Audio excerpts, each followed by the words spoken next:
కవిత ప్రకంపనల విషయంలో అసలు కాంగ్రెస్ వైఖరి ఏంటి? పైనుండి నవ్వుతుందా, లేదంటే కాంగ్రెస్ వ్యూహం సక్సెస్ అవుతుందని అని పైనుండి వ్యూహం లేదండి. వాళ్ళు ఎప్పుడు పడితే అప్పుడు ఏం చేసేది అధికారం ఉన్నప్పుడు గోతికా నక్కల్లాగా కాంగ్రెస్ పార్టీ గేట్ దగ్గర కెమెరాలు పెట్టి వీళ్ళు ఏం చేసుకుంటున్నారా, వీళ్ళు 4 గోళ్ల మధ్య ఏం జరుగుతుందా, ఇట్లా ఇంత గోరంతలు కొండింతలు చేసి ఇలా వాళ్ళది ఏమైంది, కొండింతలు మొత్తం అనకుండానే గొడవలు బయటకు వచ్చాయి. కాబట్టి ఈ గొడవలు జరిగే క్రమంలో కాంగ్రెస్ పార్టీ ఏం చూస్తుంది? ఇప్పుడు చూస్తుంటే వాళ్ళు ఏమంటున్నారంటే, ఇప్పుడు ఎవరైనా గొడవ జరుగుతుంటే చూస్తాం మనం, వాళ్ళ కవిత గారి బాధ ఎట్లుంది, లేకపోతే కేటీఆర్ గారు బీఆర్ఎస్ నాయకులు ఏమంటున్నారంటే ఇదంతా కాంగ్రెస్ చేసిందంట.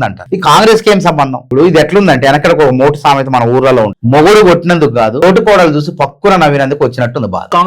వాళ్ళు కొట్టుకుంటున్నారు. కాంగ్రెస్ అదే బీజేపీ వాళ్ళు ఒకటే. బీఆర్ఎస్ వాళ్ళు ఏమంటున్నారంటే ఈ వ్యవహారం జరుగుతుంటే మేమే చూస్తాం, ఇట్లా చూస్తుంటే ఇది కాంగ్రెస్ మళ్ళీ మా మీద ఉల్టా చేస్తున్నారు, కాంగ్రెస్ చేసింది అంత కథ, కాంగ్రెస్ చేయబట్టి ఏం జరుగుతుంది అంటున్నారు. ఏమంటున్నారు అంటే దానికి సామెత రూపంలో చెప్పిన, మొగుడు కొట్టినందుకు కాదు తోటి కోడలు చూసి పక్కున నవ్వినందుకు వచ్చింది బాధ. కాబట్టి మేము చూస్తే మీకు ఇప్పుడు మా మీద ఎందుకు విరుచుకుపడతారంట, ఉరుమురు మంగళం మీద పడినట్టు మీరు కొట్టుకున్నారు, మీరు తగాదా పడ్డారు, కానీ మాకేం సంబంధం?